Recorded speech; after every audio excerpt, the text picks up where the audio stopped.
Hi, this is Elaine Song from the HBAR Foundation, the driving force behind fostering vibrant communities on the Hedera network. You're now plugged into the Edge of NFT, the edutainment force for fostering Web3 knowledge. Keep listening. Hey, Web3 curious listeners, stay tuned for today's episode to learn about Hedera's highly differentiated mechanisms to onboard enterprises into Web3. And what projects on the Hedera ecosystem our guest today finds most exciting? Hint, pack your suitcase. And why the Galapagos Islands might need to be on your bucket list. It's going to be a great show today, so sit back while we cue the intro. Welcome to the Edge of NFT, the podcast that brings you the top 1% of Web3 today and what will stand the test of time. We explore the nuts and bolts of the business side and also the human element of how Web3 is changing the way we interact with the things we love. This podcast is for the dreamers, disruptors, and doers who are pumped about this ecosystem and driving where it goes next.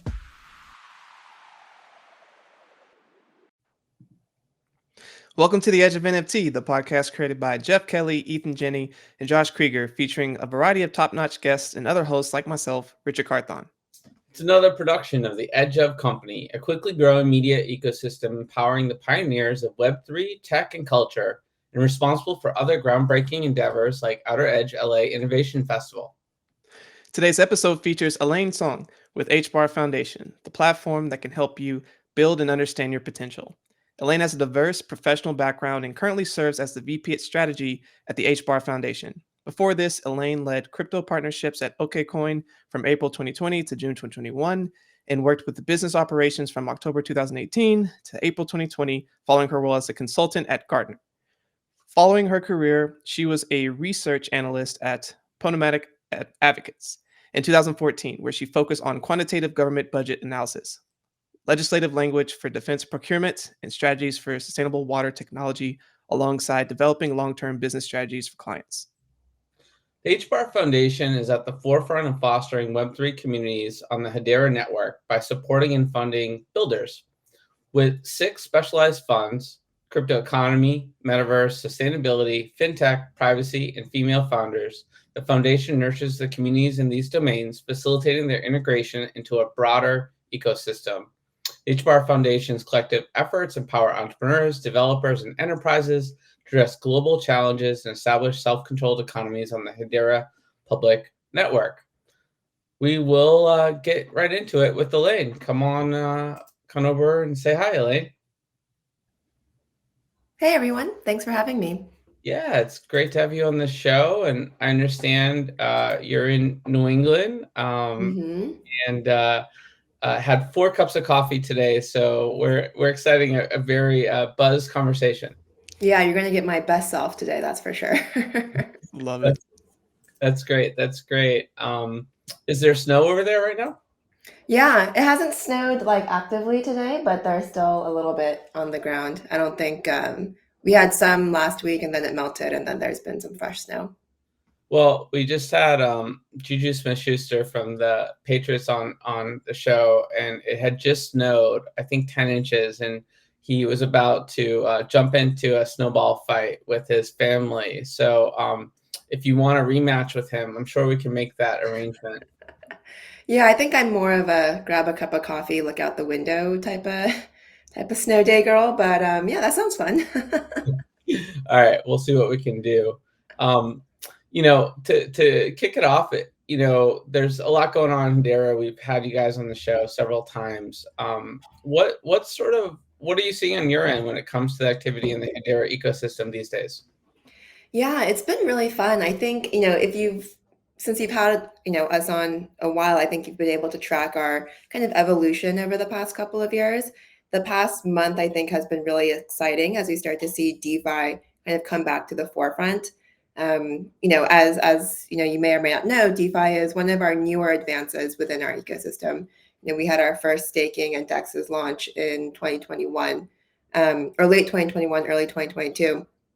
And so, since then, we've really been trying to nurture and grow these platforms and these ecosystems and make them, strong pillars within the broader Hedera ecosystem.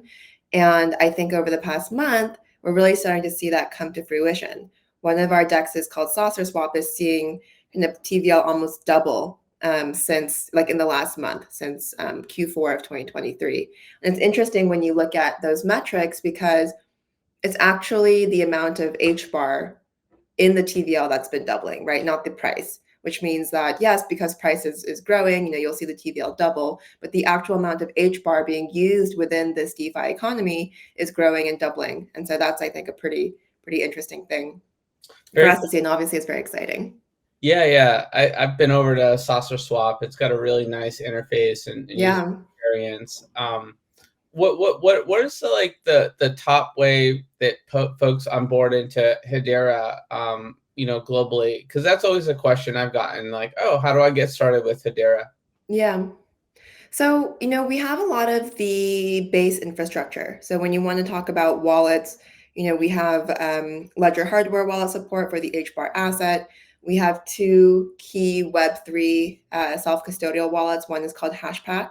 The other is called Blade. So normally you'll on-ramp into those. Both those wallets have made a lot of advancements in allowing for fiat to crypto on-ramping and partnering with various payment service providers.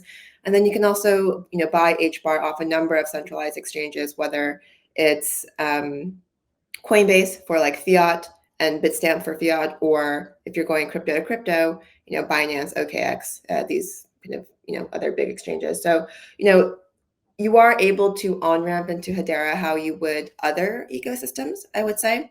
But I think naturally being able to on-ramp and improving that ease of accessibility for retail users is constantly top of mind for us. We actually just announced a Hedera wallet snap on MetaMask that'll allow for Ethereum comfortable users to on-ramp into the ecosystem as well. Yeah, that's awesome. And I think having that easy onboarding experience is something that's critical. I remember back when I first learned about Hedera, I had the opportunity to talk to Dr. Lehman Bard in a few years back and was like, oh my gosh, it's really cool. Let me get into it. And the onboarding process, on-ramping process has come a long way.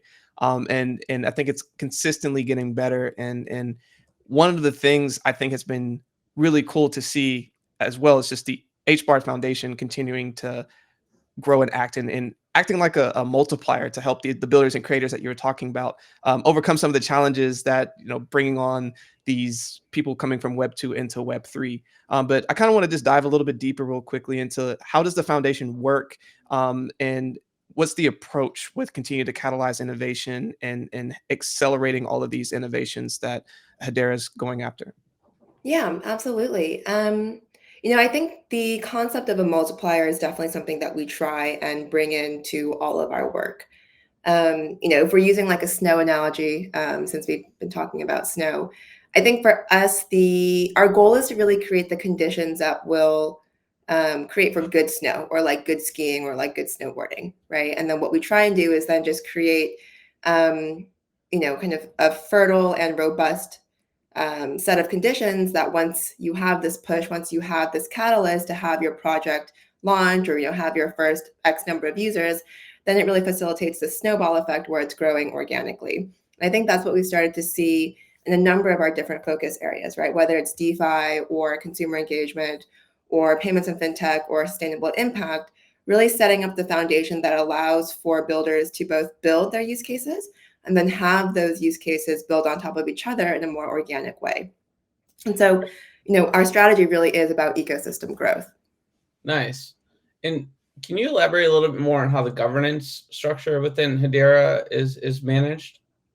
Yeah, so Hedera is pretty unique in that it has what we call the governing council. So it's a group of up to 39 organizations, academic institutions, who sit on various committees to oversee and govern the future of the network. They have a number of different committees, whether it's TechCom, which is focused on the technical aspects of the technical roadmap of the network, or CoinCom, which is about the treasury and tokenomics of the network, or CorpCom, which I find to be the most interesting, which is where the governing council members sit together and discuss kind of various use cases and think about how they can both partner with each other, but also use the network. The fundamental, I would say, concept that underlies the governing council is this idea of chaotic systems. So when Manson Lehman first kind of thought about and founded this idea of the Hedera Governing Council, they were really impacted by D. Hawk's book, so the founder of Visa, his book on chaotic systems, and the idea that you can actually have kind of meaningful governance within a completely decentralized decision-making process. And so that's why I think is so unique about the governing council, which is you have, I think as of today, 31 different organizations, all with their own individual votes, coming to consensus on various matters through a decentralized voting system. And so that is something that I think is quite unique, and given kind of how the ecosystem and our industry is maturing today, something that I think will stand the test of time. It's very cool. We just had the founder of Tune FM on the show, Andrew Antar, and he was just saying he loves the tech, and that's why he chose Hedera. So, he appreciates sort of the ability to sort of allow decentralized streaming of music in this case on Hedera, and he couldn't find another platform that accomplished what he wanted to accomplish. He also really loves data, like one of your colleagues. Yeah. Yeah, and I kind of want to go back to something that you were talking about earlier, which is around one of the growing pieces of this, which is SaucerSwap. But in order to use a lot of the capabilities within the Hedera ecosystem, is of course dealing with the native token, which is HBAR. So can you just tell us about like the role that it plays in the decentralized economy, while also being energy efficient, and how does that work with being energy efficient? Yeah, so the HBAR asset is like your standard utility gas token. So it powers all the transactions on the network. It also is a mechanism for like micropayments or any sort of transaction related costs on the network. We really consider this, the underlying asset of the entire ecosystem. So it's a very powerful asset, and that it has multiple forms of utility. One of the key aspects of the network is that the fees are the fees are denominated in dollars, right? And so this actually makes it possible for businesses, especially large businesses who are building on the network, to actually build a business model around their use cases. And I think this is something that on other networks has been a challenge because the fees have been fluctuating, right, with the price of the asset. Now, layer on top of that, on Hedera, the fees are actually fixed. So no matter the size of the transaction, whether you send, $10 or $10 million, the size of the transaction has no bearing on the actual price of the transaction or the cost of the transaction. And so, we find that this combination of fees denominated in dollars and then fees also being fixed is important and useful for both applications like SaucerSwap. So the end retail experience is very seamless, but also for large organizations who are looking to build scalable use cases on the network. That's I can't say I realized that until you just mentioned it. I was like, there's something about this experience that's different and enjoyable. What is it? Yeah. That's great. That makes a lot of sense in terms of especially the enterprise use cases. I can just imagine all the accountants out there that are saying, okay, I can live with this, whereas like these other options you gave me, no bueno, because it is really complicated to deal with all those conversions and whatnot, and requires a lot of infrastructure, additional costs too, to run an organization that's global, for example, and having to convert currencies. So that's really, really cool to understand. And you guys have a new stablecoin studio, which I found pretty interesting which is about creating stablecoin applications on networks. What's that all about?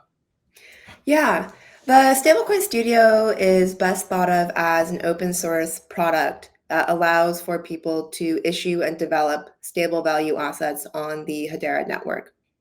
So we have for a long time thought that stablecoins were one of the killer apps within our industry.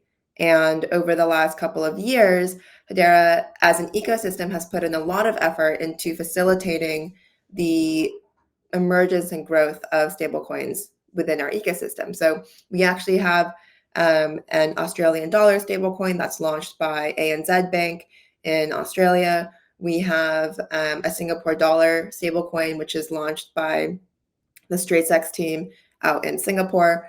And these are just 2 out of, I think, the current 6 or 7 that we have on network. And what we have noticed in that kind of trajectory, plus the fact that we have a number of banks who sit on the governing council, is that there is a very strong interest in trying to launch these stablecoins, but there are some key challenges. And the Stablecoin Studio was designed to address those key challenges.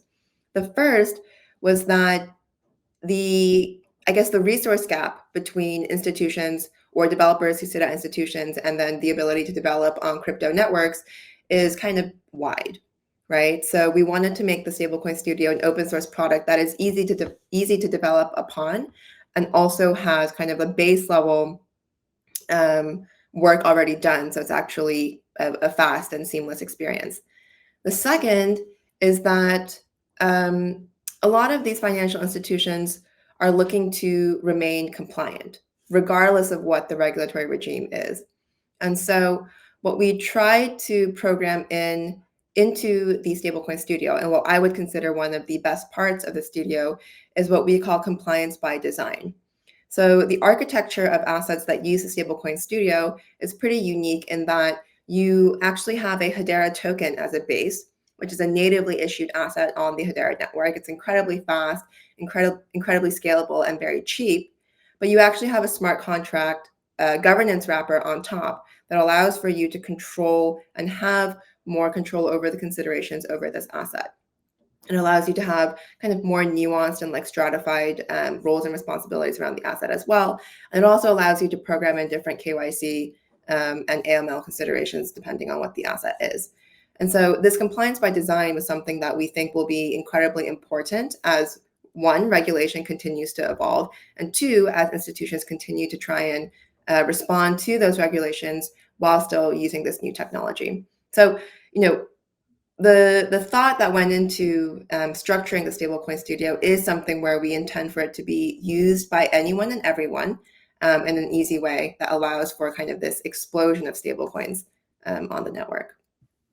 Yeah, I really love that. And, one of the things I've really enjoyed about the Hedera ecosystem in general is that you've always been like focused on enterprise and like figuring like, how do we really reach the mass? Like, how do we go about that? And I haven't heard it be deconstructed the way that you just did, talking about the challenges and how you're going to approach it. And I think it's a really smart way to go about that. And I know that you're even trying to do this, to make stablecoins even more transformative in the Web3 market. But I kind of want to go just a little bit broader and just talk about more of all of the projects that are going on in the Hedera ecosystem. Which ones can you kind of talk about that are crossing major milestones and that you're looking forward to some potential announcements in the upcoming quarter and that has you excited?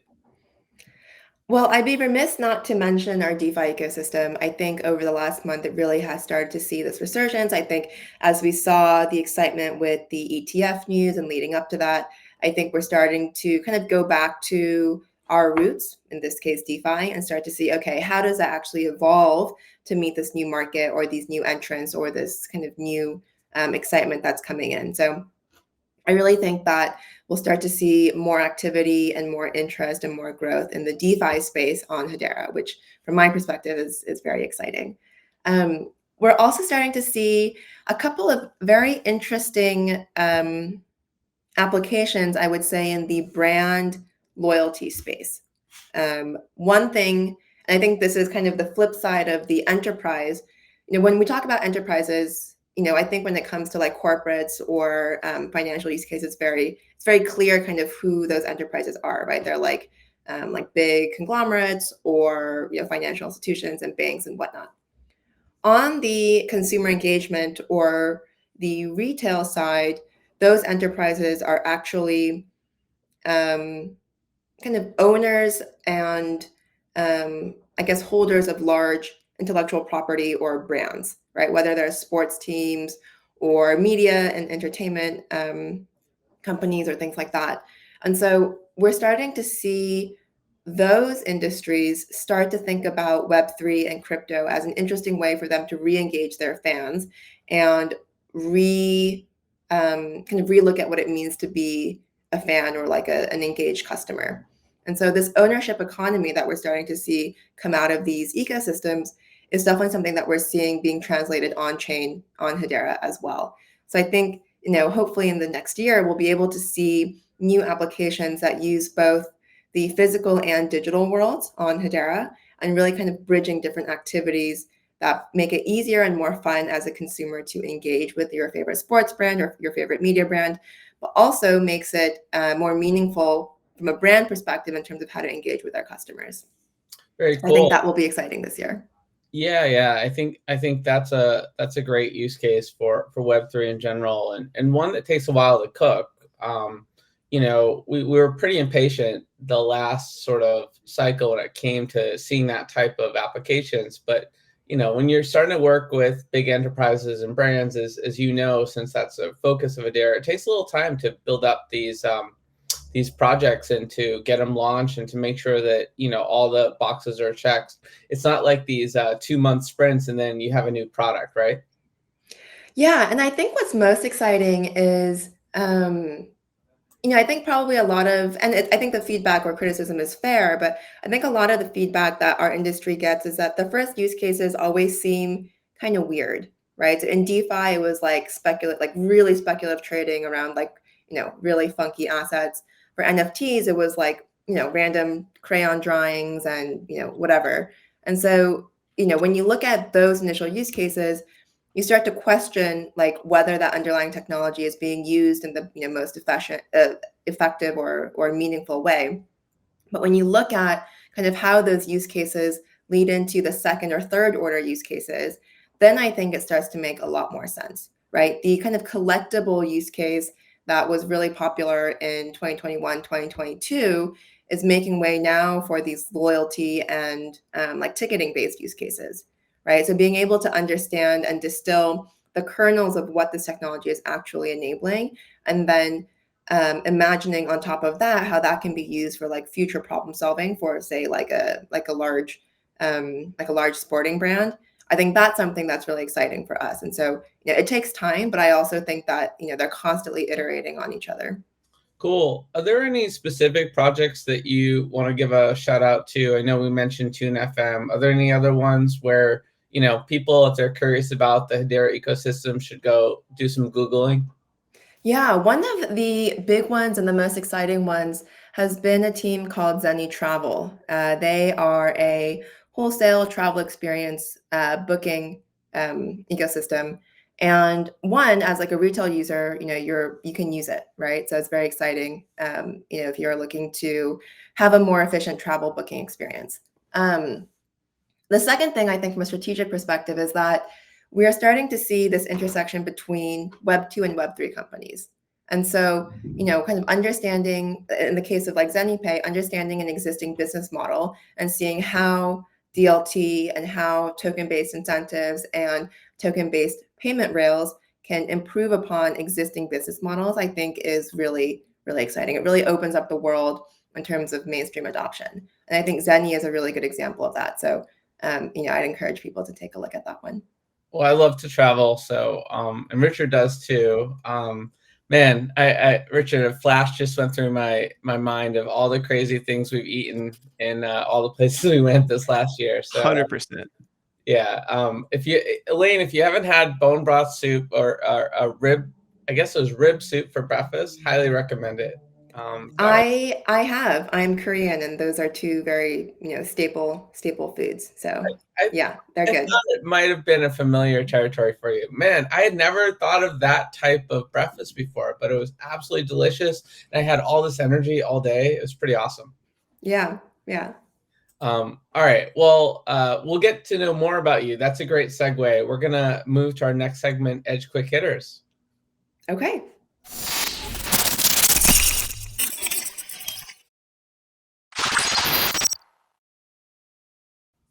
NFT LA returns as an inclusive week of community events throughout LA, celebrating the outer edge of innovation.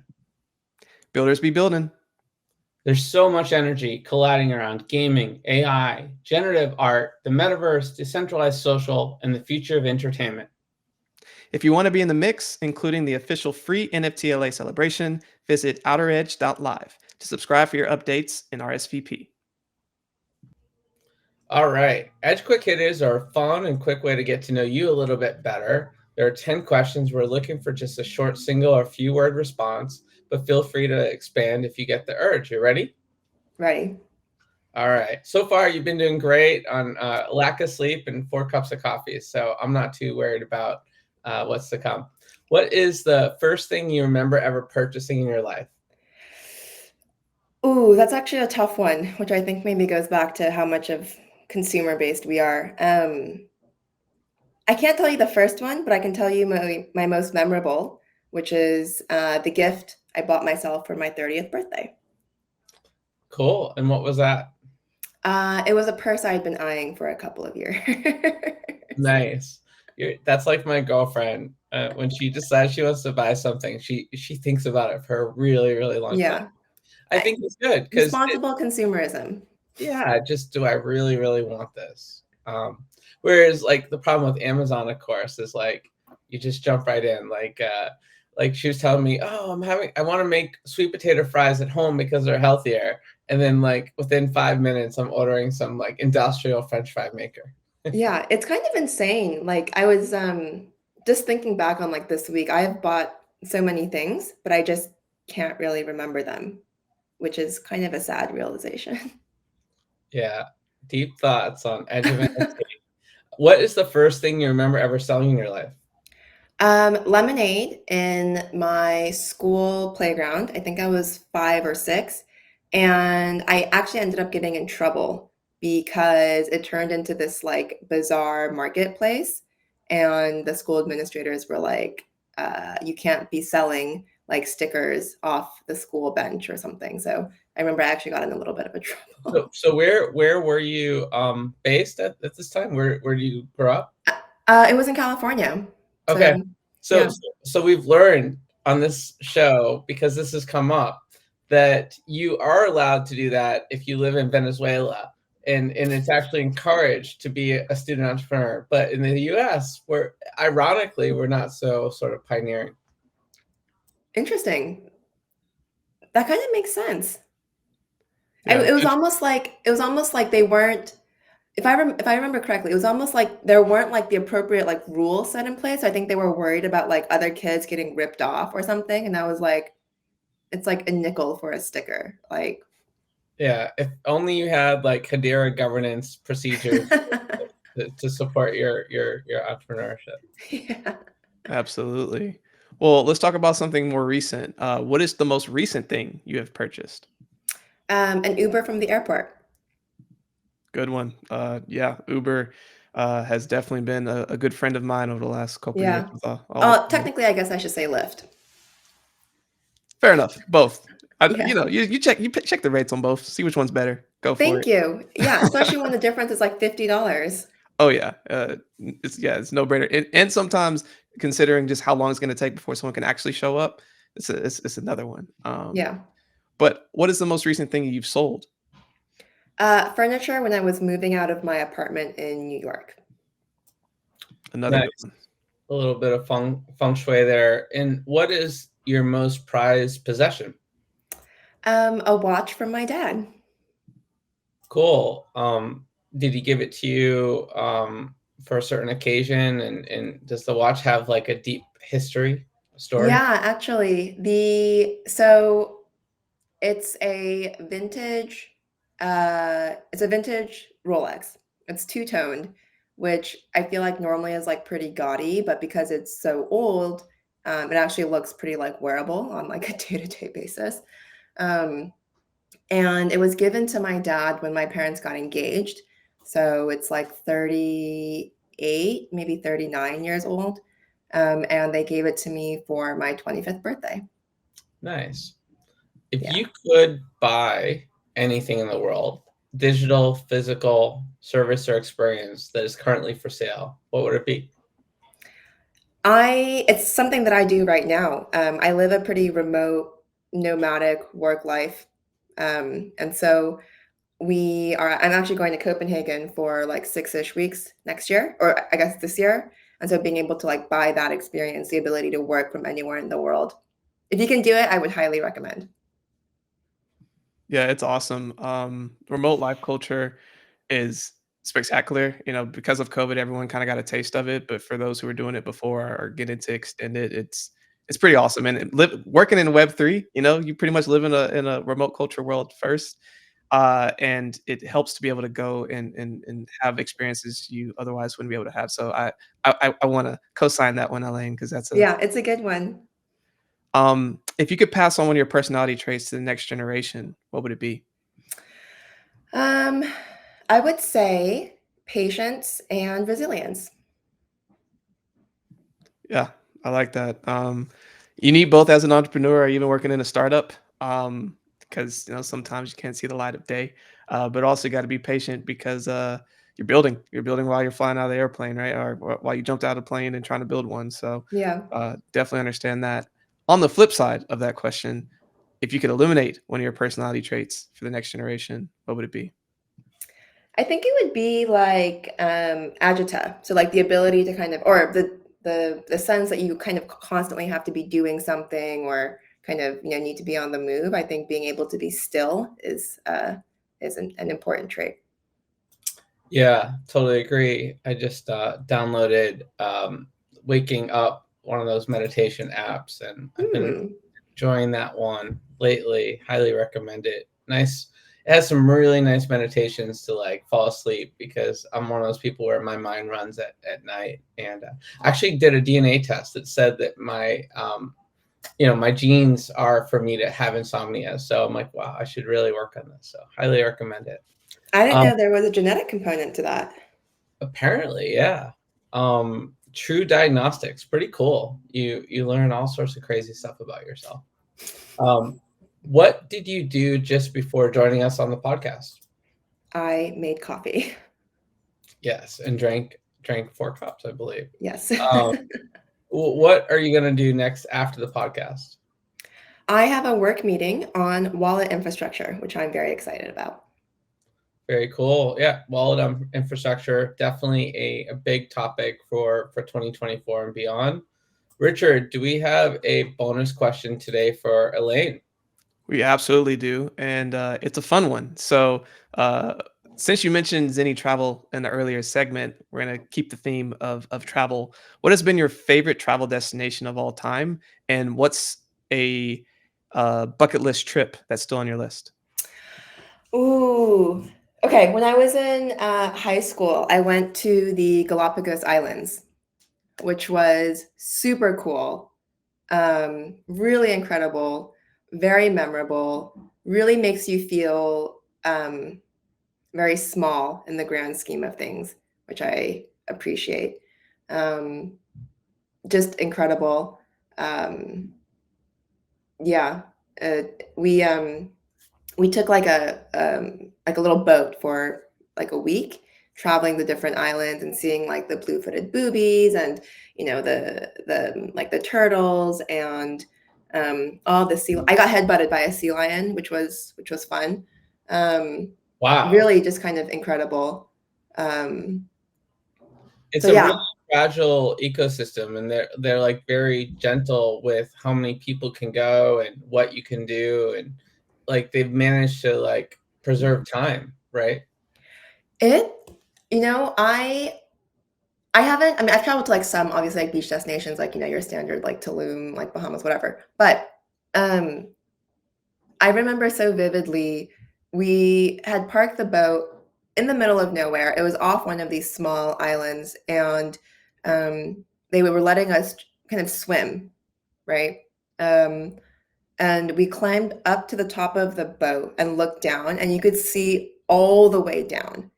And it was probably like 40, 50 feet down.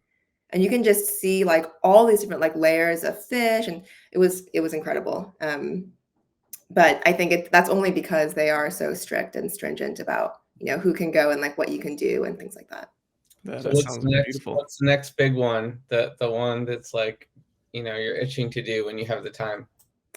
I think Australia and New Zealand. It's so hard to get there. So trying to plan for that trip. But I actually heard I heard that like 80 or 90% of flora and fauna in New Zealand is endemic. And so it looks completely like a different world, like when you're there, because they're just plants that you've never seen. Wow. Yeah. Those spots are definitely on my list as well. Trying to figure out how to make that happen in the crazy world of Web3. Yeah, not easy, but Yeah. And Elena, just to speak to that, so like growing up, there's only one place in the world I've ever wanted to go to, and it was Australia, specifically Yeah. Sydney. And ironically, my very first date with my now wife, she was like, "Oh, well, I have family in Sydney, so stick around long enough, and it might just happen."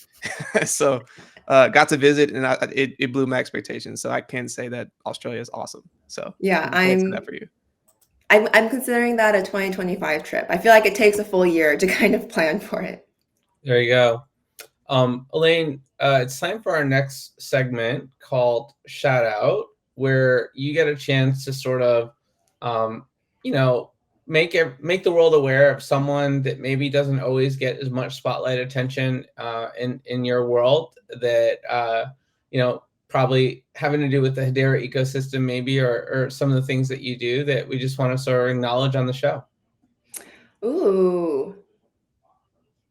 Okay. I would like to shout out our head of people and culture, Hannah, who does an incredible job trying to keep our remote first company happy, productive, and I guess well nourished in both a professional and personal sense. That's great. Yeah. I think I've run decentralized companies now for the last decade, and it's an art. It takes a lot of like culture management. So it's great Yeah. to have a Hannah in your life. So shout out to Hannah. Thanks for what you're doing to keep this team moving forward. Elaine, thanks so much for joining us. This has been so much fun, learning more about Hedera, learning more about you. And obviously, it's clear that you, Rich, and I have similar travel sort of enthusiasm. So maybe we'll find each other on some other part of the world at some point in the future. But in the meantime, where can our listeners go to learn more about you and what's going on with Hedera? Absolutely. So you can find us at HBAR_Foundation, HBAR all capitalized. And then you can find me talking about what I find most exciting about our work at Elaine Song 7. Awesome. Well, thanks so much. We've reached the outer limit at the edge of NFT for today. Thanks for exploring with us. We've got space for more adventures on the Starship. So invite your friends and recruit some cool strangers that will make this journey all so much better. How? If you're listening, go to Spotify or iTunes right now, rate us and say something awesome. Or if you're watching this on YouTube, hit the subscribe button and pass this episode on to a friend or two. Then go to Edge of NFT to dive further down the rabbit hole. Subscribe to our newsletter for the latest shows, contests, and more Web3 updates. Look us up on all major social platforms by typing Edge of NFT with no spaces. Start a fun conversation with us online. Lastly, be sure to tune in next time for more great Web3 content. Thanks again for sharing this time with us today. The views and opinions expressed on Edge of NFT reflect solely those views and opinions of the show hosts and its guests. Please make sure to do your own research. Our show is not financial advice. You understand that you are using any and all information available on or through this podcast at your own risk. Whenever making financial decisions, we recommend doing your own research and talking to your accountant for financial advice. From time to time, we may feature sponsored content on the show for which we receive value, and we may share links for which we receive a commission if you make a purchase through one of those links. Refer to our website, www.edgeofnft.com, for our full disclaimer, terms and conditions, and privacy policy.